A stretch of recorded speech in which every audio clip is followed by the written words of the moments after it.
আসসালামু আলাইকুম বন্ধুরা, সেপ্টেম্বরের শেষ সপ্তাহে বিপিএল এর 2025 সালের প্লেয়ার ডাক। 2025 সালের চ্যাম্পিয়ন ট্রফি সামনে রেখে বাংলাদেশ বিপিএল এর আসরটি ফেব্রুয়ারির আগেই সেরে ফেলতে চাচ্ছে। তবে জানা গেছে যে বিপিএল এর আসরটি অনুষ্ঠিত হবে জানুয়ারি মাসের প্রথম সপ্তাহে। বর্তমান বিপিএল এর চ্যাম্পিয়ন ফরচুন বরিশাল।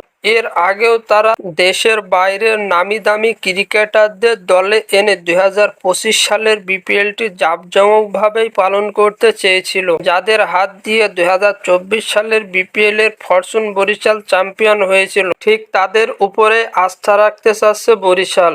এর আগে সাউথ আফ্রিকার ডেভিড মিলার তিনি তো বিপিএল ফাইনাল খেলতে নিজের বিয়েটাই পিছিয়ে দিয়েছিল, তাই এবার শুরুর আগে থেকে ফরচুন বরিশাল দলে পেতে চায় ডেভিড মিলারকে। এবার বেশ জমকালো ভাবে বিপিএল আসরটি অনুষ্ঠিত হবে এটা জানা গেছে। তো দর্শক, এবার বিপিএল এ আপনি কোন দল সাপোর্ট করবেন তা অবশ্যই কমেন্ট বক্সে জানাবেন। ধন্যবাদ।